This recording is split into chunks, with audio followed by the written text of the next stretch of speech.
नमस्कार, मैं पंकज यादव और न्यूज वॉच इंडिया की तरफ से आप सभी को दीपावली की हार्दिक शुभकामनाएं। दीपावली यानी खुशियों का त्योहार, लेकिन इस बार खुशियों के इस त्योहार पर ग्रहण लगता दिखाई दे रहा है।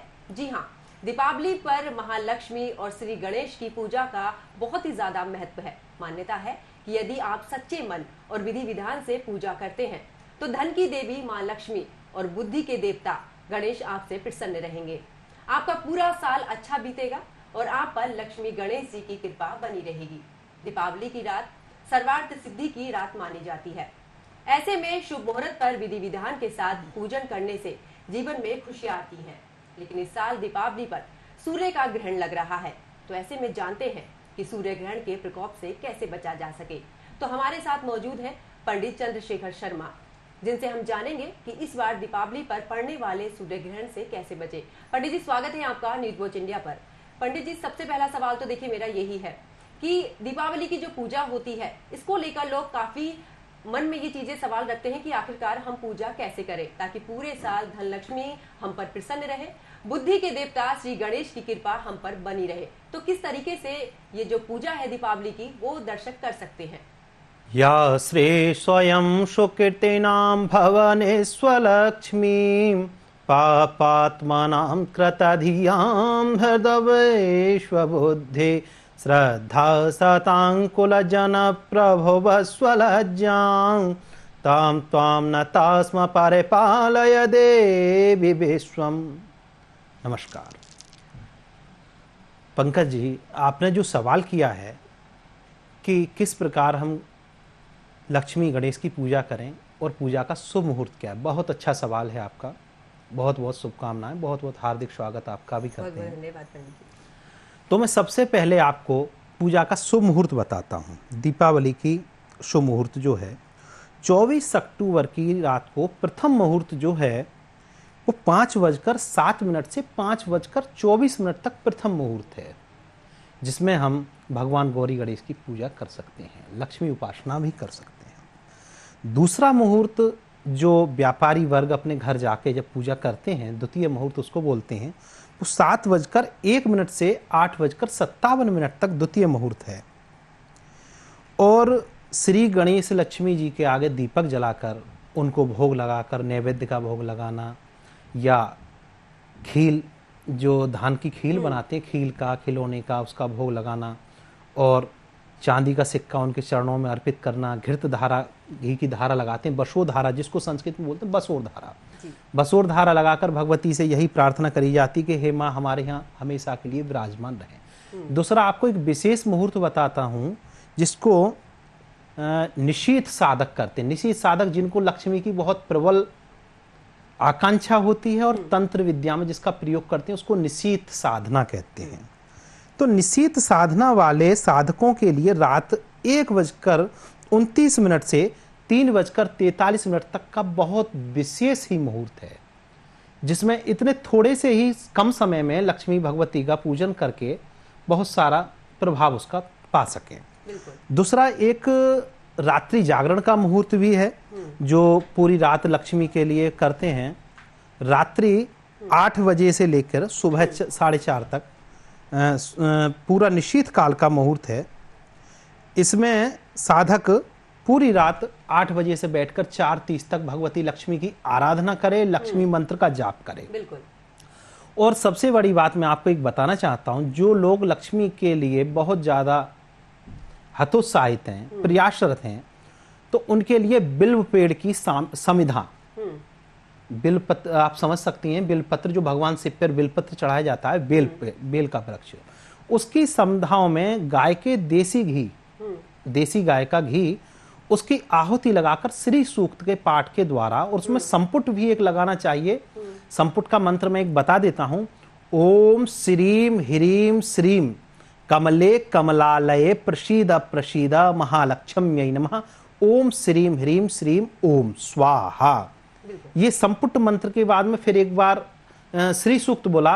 ओम हिरण्यवर्णाम हरणीम सुवर्णरस्तस्रजाम चंद्राम हिरण्मयीम लक्ष्मीम जातवेदो आवह स्वाहा। फिर इसके बाद दोबारा संपुट मंत्र ओम श्रीं ह्रीं श्रीं कमले कमलालये प्रसीद प्रसीद महालक्ष्म्यै नमः। ओम श्रीं ह्रीं श्रीं स्वाहा। इस तरीके से पूरे श्री सूक्त का होम करना चाहिए साधक के लिए, और इस होम को करने से उसे विशेष कृपा की प्राप्ति भगवती लक्ष्मी की होती है। बिल्कुल। पंडित जी देखिए, धनतेरस पे भी जिस तरीके से जो गणेश और लक्ष्मी की जो सिक्के होते हैं चांदी के, जी जी, वो लेकर आते हैं, लेकिन अगर हम कुछ लोगों की बात करें तो दीपावली वाले दिन उसकी वो पूजा भी करते हैं। तो किस तरीके से, जिस तरीके से हम कोई भी एक ऐसा धातु खरीद कर लाते हैं सोना या चांदी में से, तो किस तरीके से उसकी हम पूजा करें ताकि जो माँ लक्ष्मी की कृपा है और भगवान गणेश की जो कृपा है वो पूरे परिवार पर बनी रहे। जी, सर्वप्रथम अपने पूजा स्थल पर सिक्के को एक पीठ बनाकर चौकी पे स्थापित करें, या बहुत सी जगह हमने देखा है दीवार, जो पूजा कक्ष होता है उसकी दीवार पे उस सिक्के को चिपका भी देते हैं।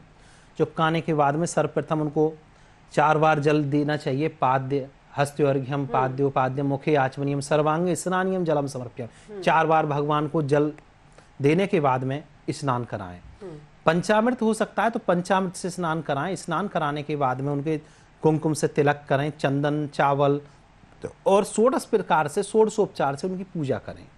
पूजा करने के बाद में भगवान से और भगवती से प्रार्थना करें, गणेश जी से प्रार्थना करें, विघ्नेश्वराय वरदाय शूरप्रियाय लंबोदराय शकलाय जगद्धिताय नागाननाय श्रुतय विभूषिताय गौरीसुताय गणनाथ नमो नमस्ते। इसी प्रकार एक मंत्र भगवती का, कोई उपासना मंत्र जो भी अपना इष्ट हो, या सबसे सरल मंत्र देवी प्रपन्नार्थे हरे प्रसीद प्रसीद मातर जगतोऽखिलस्य प्रसीद विश्वेश्वर पाहि विश्वं त्वमीश्वरी देवी चराचरस्य। इन दोनों मंत्रों के द्वारा भगवती की और गणेश जी की स्तुति करें, और संभव हो सके रात्रि जागरण करें, और आनंद पूर्वक उस उत्सव को दीपोत्सव करें, दीपदान करें, उत्सव को मनाएं।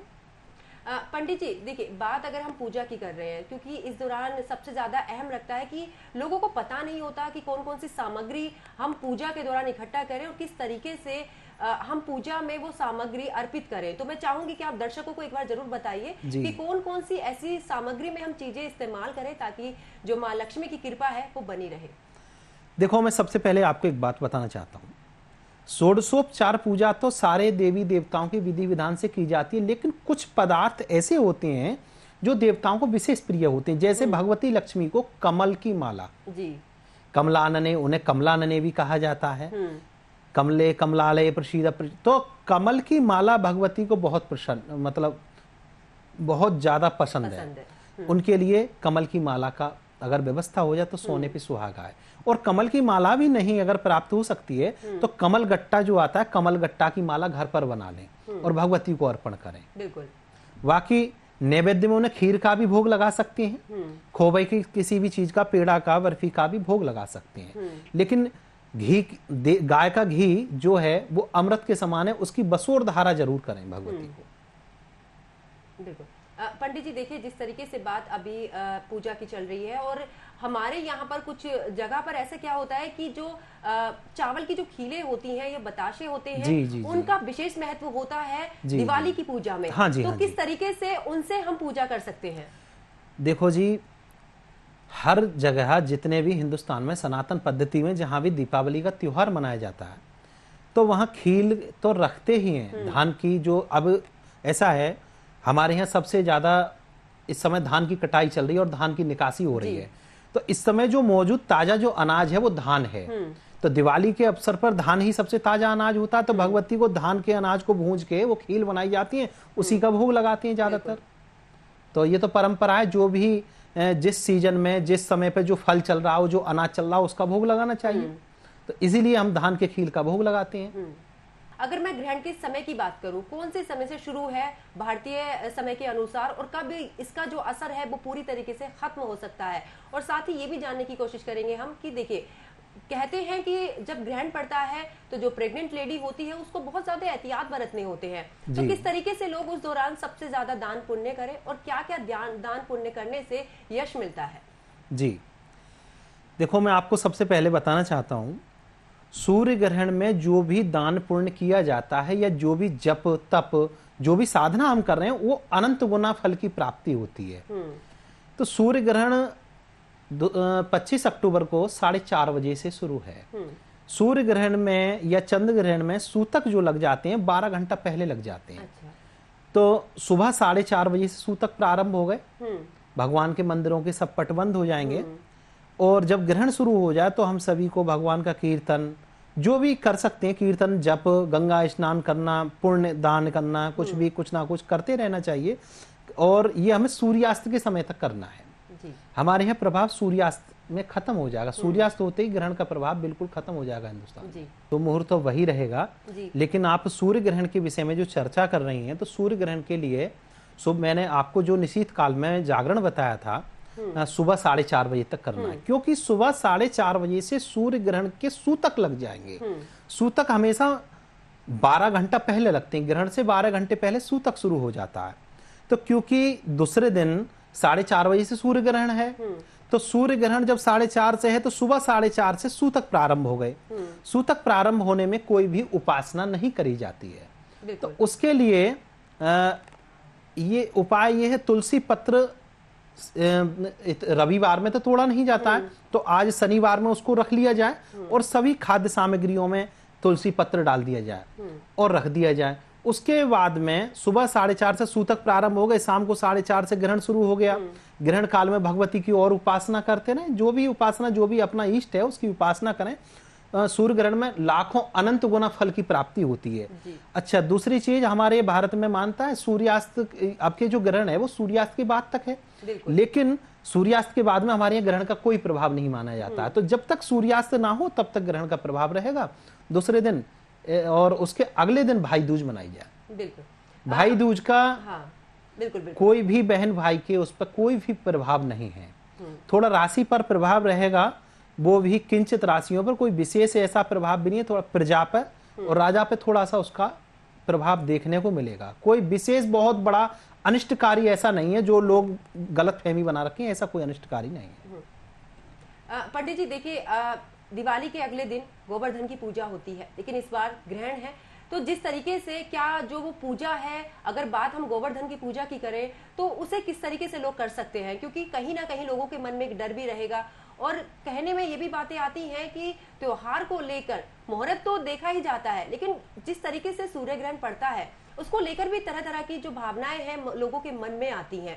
तो वो गोवर्धन की जो पूजा है वो किस तरीके से की जाए? देखो, सबसे पहले मैं एक बात स्पष्ट करना चाहता हूँ, सूर्य ग्रहण हमेशा अमावस्या तिथि को होता है। तो 25 तारीख को अमावस्या तिथि है और गोवर्धन पूजा जो करी जाती है वो हमेशा प्रतिपदा तिथि को ही करी जाती है। तो 26 अक्टूबर में जो हमारा सूर्योदय हो रहा है वो प्रतिपदा तिथि में ही हो रहा है, तो इसलिए गोवर्धन पूजा 26 अक्टूबर को ही मनाई जाएगी। जी।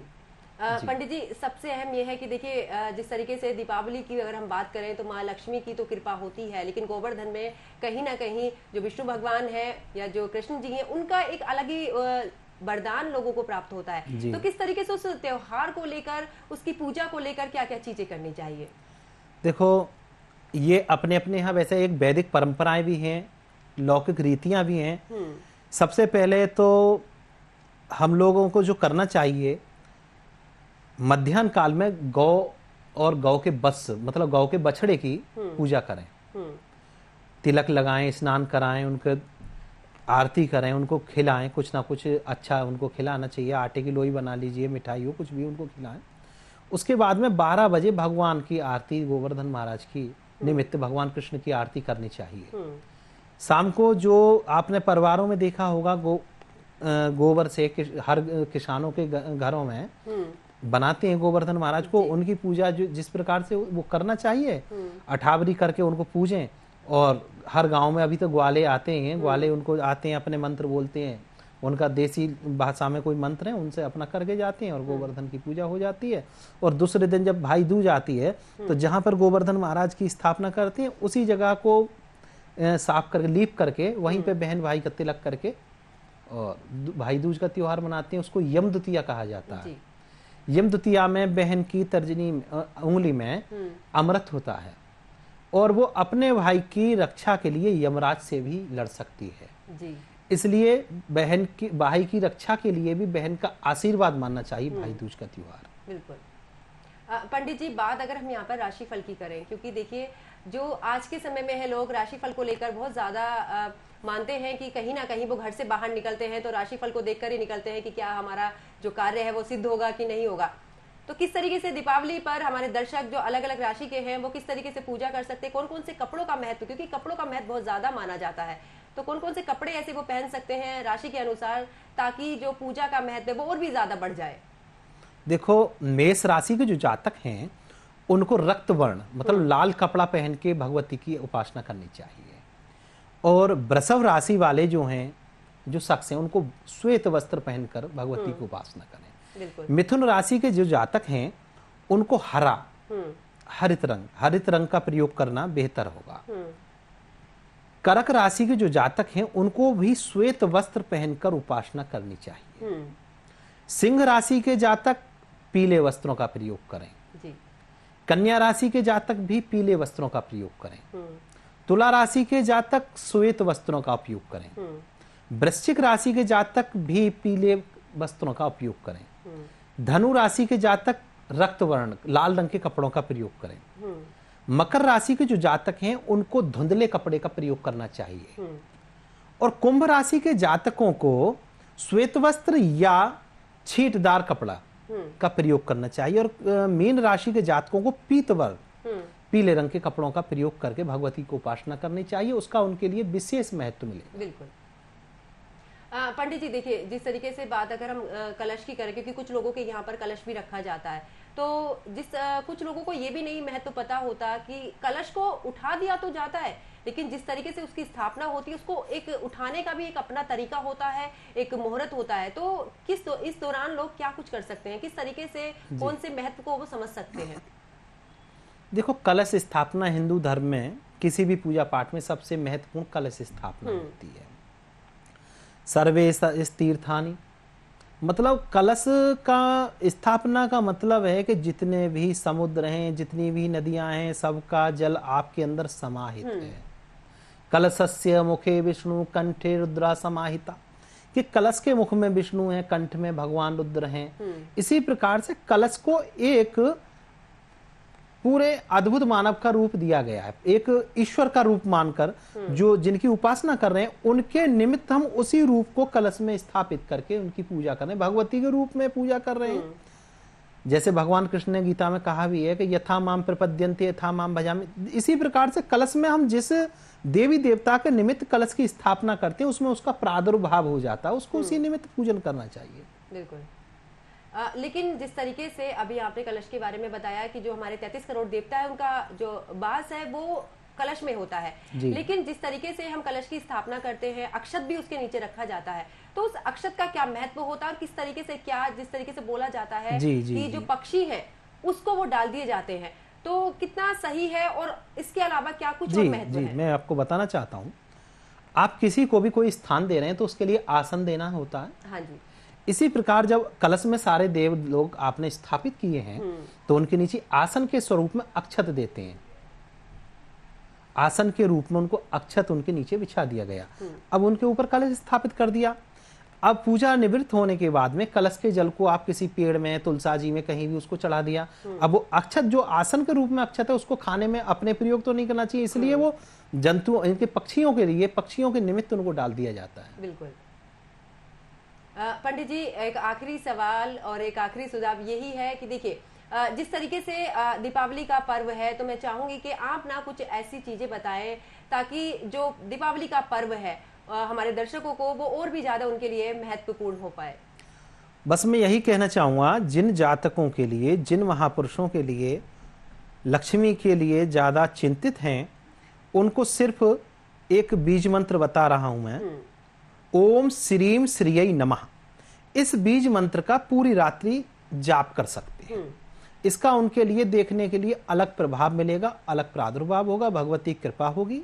लक्ष्मी की कृपा उन्हें प्राप्त होगी। इसी के साथ मैं अपने शब्दों को विराम देता हूं, अपनी वाणी को विराम देता हूं। श्री वर्चस्वमायुख्यमारोग्यमाभिदाचोभमानम महीयते धनम धान्यम पशुम बहुपुत्र लाभम सत्संवत्सरम दीर्घमायु हो। स्वस्ति स्वस्ति स्वस्ति।